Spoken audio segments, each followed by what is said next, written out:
Happy Deepavali ସମସ୍ତଙ୍କୁ। ଦୀପାବଳି ଆଲୋକର ପର୍ବରେ ସମସ୍ତଙ୍କୁ ଅନେକ ଅନେକ ଶୁଭେଚ୍ଛା ଓ ଶୁଭକାମନା। ତ ଦେଖ ଫାଷ୍ଟ ମୁଁ ଏଠି ଝୋଟି ଚିତା ଆମର ପକେଇକି ଦୀପ ଲଗେଇ ଆରମ୍ଭ କରିଦେଲି। ସନ୍ଧ୍ୟା ହେଇ ଆସିଲାଣି। ଆମ ଗାଁରେ କେମିତି ଦୀପାବଳି ପାଳନ କରାଯାଏ ମୁଁ ଆପଣମାନଙ୍କୁ ଟୋଟାଲ ଦେଖେଇବି।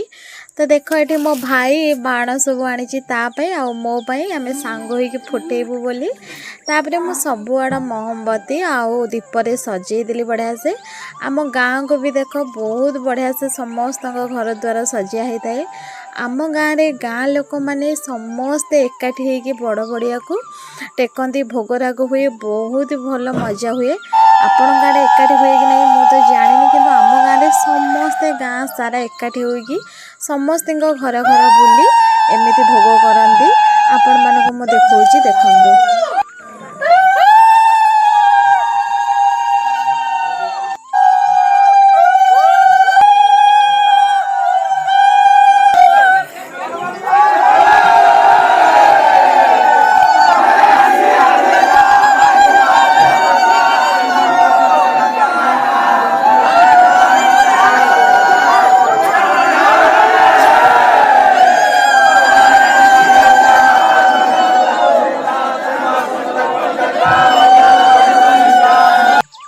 ଏବେ ତ ଆମ ଗାଁରେ ବଡ଼ ବଡ଼ିଆ ଡକା ସରିଗଲା। ଏବେ ଆରମ୍ଭ ହେଲା ବାଣ ଫୁଟେଇବା।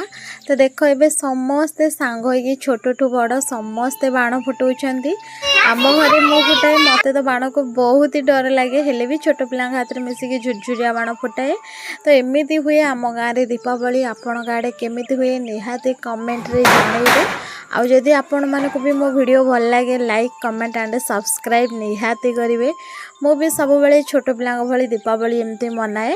ତ ଆପଣଙ୍କୁ ଯଦି ମୋ ଭିଡ଼ିଓଟି ଭଲ ଲାଗୁଥାଏ ଦୟାକରି ସବସ୍କ୍ରାଇବ୍ ନିହାତି କରିବେ। ଆଉ ଲାଷ୍ଟକୁ ଆମେ ଭାଇ ଭଉଣୀ ସମସ୍ତେ ମିଶିକି ଆକାଶ ଦୀପ ସମସ୍ତେ ଛାଡ଼ିଲୁ। ତ ଆପଣମାନଙ୍କୁ ଯଦି ଭଲ ଲାଗେ ସବସ୍କ୍ରାଇବ୍ ନିହାତି କରିବେ। ରହିଲି, ଜୟ ଜଗନ୍ନାଥ।